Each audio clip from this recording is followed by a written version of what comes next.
नमस्कार, बहुत स्वागत है आप सबका एक बार फिर से हमारे यूट्यूब चैनल के ऊपर। आज के कार्यक्रम में हम एक 21 वर्ष व्यक्ति की जन्म कुंडली का अध्ययन करने जा रहे हैं, जिन्होंने अपने बर्थ डिटेल्स हमारे साथ शेयर किए हैं और ज्योतिष के माध्यम से अपने जीवन से जुड़े हुए प्रश्नों के उत्तर जानना चाहते हैं। साथ ही साथ चाहते हैं कि मैं इनकी कुंडली का पूर्ण विश्लेषण करूं। आगे बढ़ने से पहले हर बार की तरह आप सबसे निवेदन है, यदि अभी तक आपने हमारे चैनल को सब्सक्राइब नहीं किया है तो आपसे सब्सक्राइब कर दें और बेल आइकन को दबाना ना भूलें। साथ ही साथ यदि आप सब भी इसी प्रकार अपनी कुंडली का विश्लेषण करवाना चाहते हैं या मुझसे संपर्क करना चाहते हैं तो स्क्रीन के ऊपर दिए जा रहे व्हाट्सएप नंबर के ऊपर आप मुझसे संपर्क कर सकते हैं। सीधे आ जाते हैं आज के इस कार्यक्रम के ऊपर और इनके बर्थ डिटेल्स को मैं आप सबों के समक्ष रख देता हूँ। इनका जन्म हुआ है 1 मई सन 2001 को। जन्म का समय है रात के 11:30 बजे और जन्म का स्थान है पंजाब। प्रश्नों की बात की जाए तो इन्होंने अपने बारे में बताया है कि मेहनत के बावजूद मेरी नौकरी लग नहीं पा रही है, भाग्य मेरा जो है वो साथ नहीं देता है। तो नौकरी के बारे में जानना चाहते हैं। आर्मी और पुलिस के क्षेत्र में ये ट्राई कर रहे हैं। भाग्योदय कब होगा ये भी ये जानना चाहते हैं।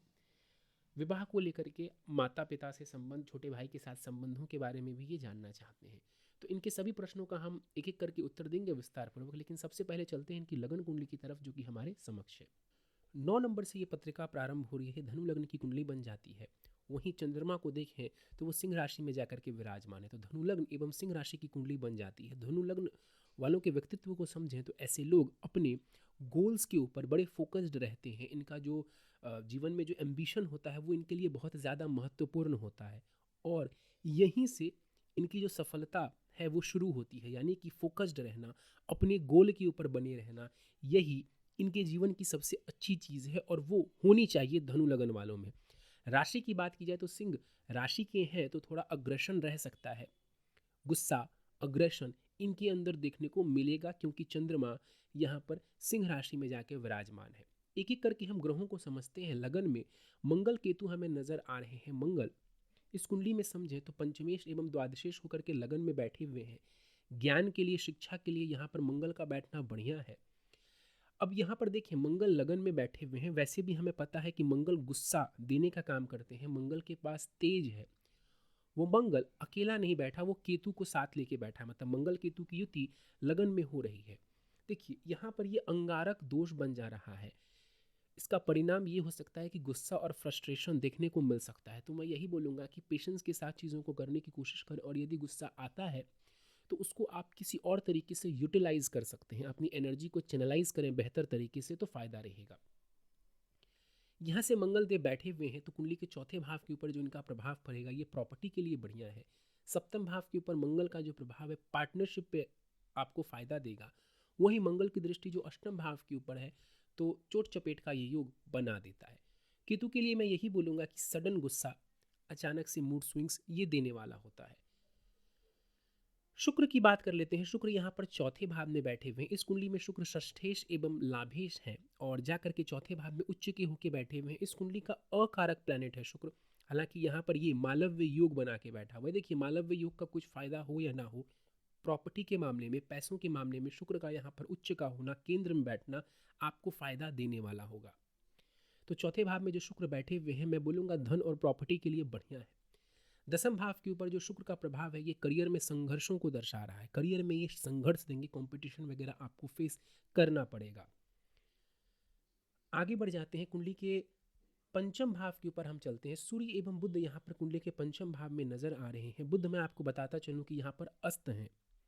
सूर्य के करीब होने की वजह से जो मर्क्यूरी है वो यहाँ पर अस्त के हो रहे हैं। सूर्य बुध यहाँ पर बैठ करके बुध आदित्य योग बना रहे हैं पंचम भाव में। देखिए पंचम भाव में सूर्य बुध का बुध आदित्य योग बन रहा है। ये आपकी बुद्धिमत्ता को दर्शाता है कि आप बुद्धिमान होंगे, ज्ञानवान होंगे, समझदारी होगी आपके अंदर। इसके अलावा सूर्य इस कुंडली में भाग्येश है, वहीं बुध इस कुंडली में कर्मेश है, करियर के स्वामी है और दोनों इकट्ठे बैठे हुए हैं। तो इसको धर्म कर्म अधिपति योग भी कहा जाता है और ये करियर के लिए बड़ा अच्छा होता है। करियर के लिए इसको हम बहुत अच्छा मानते हैं धर्म कर्म अधिपति योग को। तो अपनी बुद्धि का इस्तेमाल करिए, अपने विवेक का इस्तेमाल करिए, अपनी पढ़ाई का इस्तेमाल करिए, वहीं से जीवन में आपकी तरक्की होनी लिखी है। तो पंचम भाव में यहाँ पर सूर्य बुध अच्छी युति बना करके बैठे हुए हैं। लाभ स्थान के ऊपर इनका जो प्रभाव जाएगा ये पैसे के लिए, फाइनेंस के लिए ये बहुत अच्छा है, और आने वाले समय में रिकॉग्निशन यानी कि नेम फेम या एक पद प्रतिष्ठा के लिए भी इनकी जो युति हो रही है और इनका जो प्रभाव है 11वें भाव के ऊपर, ये आपको जीवन में फायदा देने वाला होगा। आगे बढ़ जाते हैं। छठे भाव को यदि हम समझें तो शनि और गुरु यहाँ पर बैठे हुए कुंडली के छठे भाव में। गुरु आपके लग्नेश और सुखेश है जाकर के कुंडली के छठे भाव में बैठे हुए हैं। वहीं शनि धनेश एवं तृतीयेश है और जाकर के कुंडली के छठे भाव में यहाँ पर बैठे हुए। देखिए छठे भाव में शनि गुरु बैठे हुए हैं, गुरु लग्नेश होकर जाकर के छठे में बैठा है। चीज़ें मिलेंगी आपको, ये युति कह रही है कि चीज़ें मिलेंगी लेकिन डिले के साथ। क्यों? क्योंकि एक तो गुरु छठे में जाके बैठा है तो संघर्ष करवाएगा, ऊपर से शनि के साथ बैठा है जो कि डिले का कारक है। तो चीज़ें मिलेंगी लेकिन डिले के साथ। यहाँ से बैठ करके गुरु 10वें भाव को देखिएगा, करियर के लिए बढ़िया है। 12वें भाव के ऊपर जो गुरु का प्रभाव है, धन का व्यय होगा लेकिन सही चीज़ों के ऊपर, विदेश की यात्राएं कर सकते हैं। दूसरे भाव के ऊपर जो गुरु का प्रभाव है ये आपके वाणी के लिए और खास करके मैं बोलूँगा पैसे के लिए अच्छा है। वहीं शनि को हम समझे तो छठे भाव में जो शनिदेव बैठे हुए हैं, देखिए कंपटीशन वगैरह में जो आप सफलता चाहेंगे ना, उसमें शनि विलंब करेंगे। शनि विलंब करेंगे, खास करके लाइफ के इनिशियल डेज में, इनिशियल ईयर्स में आप देखेंगे। जैसे अभी आप 21 साल के हैं तो यहाँ पर शनि मैच्योर हुआ नहीं है अभी। शनि कम से कम 30 वगैरह के बाद जो है, 30 साल की उम्र के बाद अपना जो नकारात्मक प्रभाव है ना उसको वो कम करता है। तो यहाँ पर जो शनिदेव बैठे हुए हैं कॉम्पिटिशन में सक्सेस देंगे, शत्रुओं से रक्षा करेंगे, लेकिन थोड़े समय के बाद। तो पेशेंस रखना ज़रूरी है आपके लिए। शनि यहाँ से बैठ करके अष्टम भाव के ऊपर इनका प्रभाव है, संघर्षों को देने वाले होंगे। 12वें भाव के ऊपर जो शनि का प्रभाव है ये भी विदेश वगैरह जाने को दर्शा रहे हैं। और शनि का जो प्रभाव कुंडली के तीसरे भाव के ऊपर है ये कंटिन्यूअस एफर्ट को दर्शा रहा है। और मैं आपसे कहूँगा भी यही कि कंटिन्यूअस एफर्ट करने से मत भागिए। देखिए एफर्ट मंगल भी देता है और एफर्ट शनि भी देते हैं। दोनों के एफर्ट में अंतर क्या है ना, मंगल की जो ऊर्जा है ना वो शॉर्ट टर्म की होती है, वहीं शनि की जो ऊर्जा है वो लॉन्ग टर्म की होती है। वो शनै शनै काम करते हैं लेकिन लंबे समय तक वो करते रहते हैं। तो यहाँ पर शनि इस तरीके की चीज़ें देने वाले होंगे। तो धन के लिए भी मैं इसको अच्छा कह रहा हूँ, शनि को अच्छा कह रहा हूँ, लेकिन हाँ थोड़े समय के बाद ये जब मेच्योर होंगे, थोड़ा टाइम लेकर के, तो इसका पूरा फल आपको देखने को ज़रूर मिलेगा। राहु कुंडली के सप्तम भाव में हमें नजर आ रहे हैं। राहु सप्तम भाव में मिथुन में बैठे हुए हैं। ये दर्शा रहा है कि आप अपने मन से अपने तरीके से विवाह करने की कोशिश करेंगे, अपने तरीके से विवाह करने की कोशिश करेंगे, और बहुत ज़्यादा संभव है कि आप ऐसा करें भी। यहाँ से बैठ करके राहु कुंडली के 11वें भाव के ऊपर अपना प्रभाव दे रहे हैं, पैसे के लिए अच्छा है। वहीं तीसरे भाव के ऊपर जो राहु का प्रभाव है ये भी कंटिन्यूअस एफर्ट को दर्शा रहा है। तो चार्ट अच्छा है लेकिन मेहनत लगेगी और थोड़ा समय भी लगेगा। अभी आप बहुत यंग हैं, 21 के हैं आप, तो थोड़ा सा समय दीजिए, थोड़ा पेशेंस रखिए, चार्ट बढ़िया है। चंद्रमा को हम समझ लेते हैं। कुंडली के नवम भाव के ऊपर हम चले तो चंद्रमा देव नवम में बैठे हुए, अष्टमेश है चंद्रमा इस कुंडली में, भाग्य भाव में बैठा हुआ है। तो भाग्य में ये अवरोध की स्थिति उत्पन्न करेंगे। हाँ देश विदेश की यात्राएं आने वाले समय में, लॉन्ग डिस्टेंस ट्रैवल ये आपको दे सकते हैं, लेकिन इनिशियली ये जो चंद्रमा है कुंडली के अष्टम भाव के स्वामी बनते हैं, इस वजह से कहीं ना कहीं ये भाग्य में अवरोध उत्पन्न करेंगे। तीसरे भाव के ऊपर चंद्रमा का भी प्रभाव है तो यात्राएं छोटी मोटी ये देने वाले होंगे। हम दशाओं को भी समझ लेते हैं। दशा देखी जाए फिलहाल तो आपको शुक्र की महादशा इस वक्त चल रही है जो कि 8 सितंबर 2027 तक रहने वाली है। शुक्र की दशा में शनि की अंतर्दशा है जो कि जुलाई 2020 से सितंबर 2023 तक चलेगी आपको। अब हम आपके प्रश्नों को ले लेते हैं ताकि चीज़ें आपको बहुत ही आसानी से समझ में आ जाए। पहला प्रश्न आपने पूछा है, मेहनत के बावजूद मेरी जॉब लग नहीं रही है और मेरा भाग्य साथ नहीं देता है।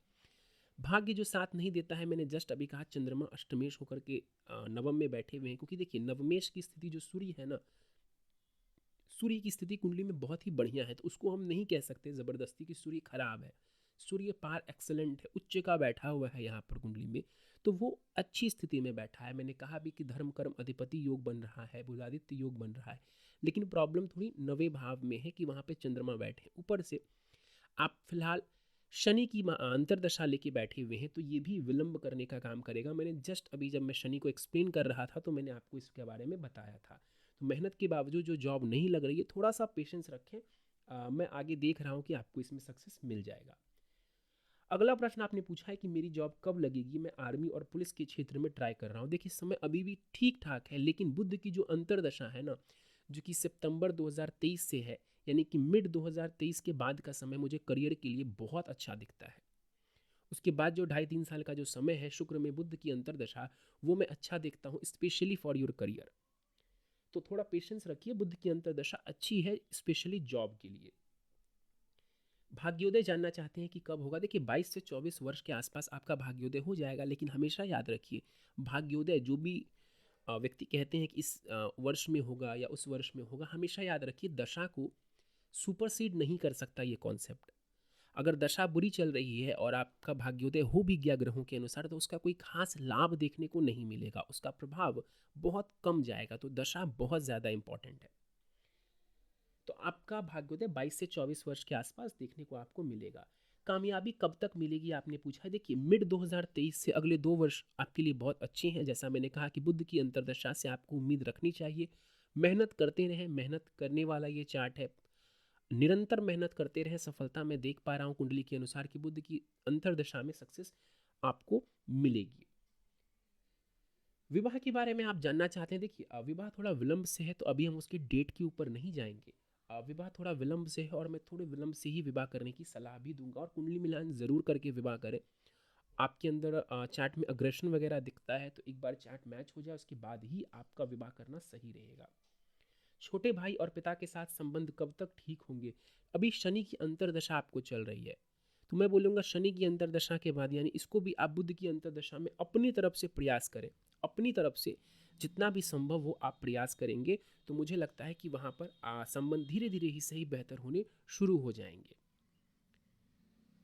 चलिए उपाय पर जाने से पहले आपकी नवमांश कुंडली को हम समझ लेते हैं। हालांकि आपने पूछा तो नहीं है, लेकिन फिर भी विवाह वगैरह को भी समझे, तो मैंने आपसे कहा कि कुंडली मिलान करके ही विवाह कीजिएगा। आप देख सकते हैं कि लगन में यहाँ पर केतु देव बैठे हुए हैं, तो अग्रेशन वगैरह की परेशानी वैवाहिक जीवन में रह सकती है, अनबन रह सकती है। तो इसका सबसे अच्छा जो समाधान है, मैं बार बार बोलता हूँ कि शादी के बाद पछताने से या शादी के बाद आपस में लड़ने झगड़ने से बेहतर है कि कुंडली मिलान जब आप करवाते हैं तो बड़ी सावधानी बरतें, वहाँ पर समझदारी बरतें आप।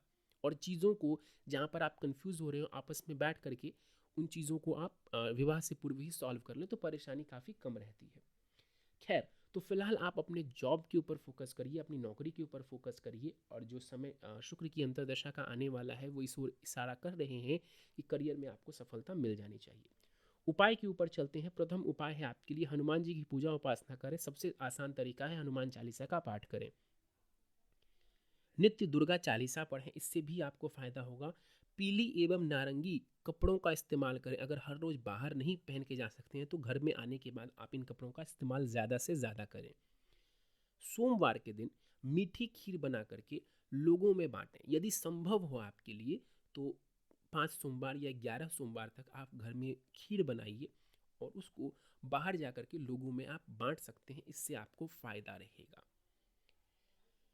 चलिए तो दोस्तों, ये था इस 21 वर्षीय युवक की जन्म कुंडली का विश्लेषण। उम्मीद है आपको हमारा यह विश्लेषण का कार्यक्रम पसंद आया होगा। कार्यक्रम पसंद आया तो आप इसे लाइक करें, शेयर करें। अभी तक आपने हमारे चैनल को सब्सक्राइब नहीं किया है तो आप इसे सब्सक्राइब कर दें और बेल आइकन को दबाना ना भूलें। साथ ही साथ यदि आप सभी इसी प्रकार अपनी कुंडली का विश्लेषण करवाना चाहते हैं या मुझसे संपर्क करना चाहते हैं, तो स्क्रीन के ऊपर दिए जा रहे व्हाट्सएप नंबर के ऊपर आप मुझसे संपर्क कर सकते हैं। इस वीडियो में फिलहाल इतना ही। आप सभी का बहुत बहुत धन्यवाद।